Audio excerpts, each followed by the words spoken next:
சில 100 ஆண்டுகளுக்கு முன்பு டச்சுக்காரர்கள் கடல் வழியாக பல அற்புத பொக்கிஷங்களை எல்லாம் கொள்ளையடித்து கொண்டு போகின்ற போது திருச்செந்தூரிலே இருக்கிற சண்முகரையும் கொள்ளையடித்து போய்விட்டார்கள்.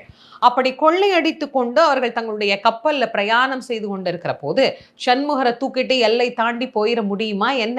அவங்க அது ஏதோ ஒரு சிலை, அதையெல்லாம் உருக்கி நம்ம தங்கமாக்கிக்கலாம், அதுல இருக்கிற பொண்ணை எல்லாம் நம்ம எடுத்துக்கலாம் அப்படின்னு நினைச்சுக்கிட்டு அவங்க எடுத்துட்டு போயிட்டாங்க. ஆனா அது வெறும் சிலையா என்ன? அந்த கடல்ல அவங்களால ஒரு அடி கூட நகரவே முடியல. கடுமையான புயல், காத்து, மழை, என்ன பண்றதுன்னே தெரியல. இதுக்கு மேல அந்த கப்பல் நகராது, என்னமோ பிரச்சனை ஆயிருச்சு அப்படின்னு அவர்களுக்குள்ள நடுக்கம், உயிர் பயம் அவர்களை வாட்டிய போதுதான் அங்க இருக்கிற நம்முடைய மக்கள் அவங்களுக்கு சொல்றாங்க, இதுக்கு காரணம் நீங்க இப்ப எடுத்து வச்ச இந்த சண்முகர் தான். அதனால இவர் இருக்கிற வரைக்கும் இந்த எல்லையை நம்மளால தாண்டவே முடியாது.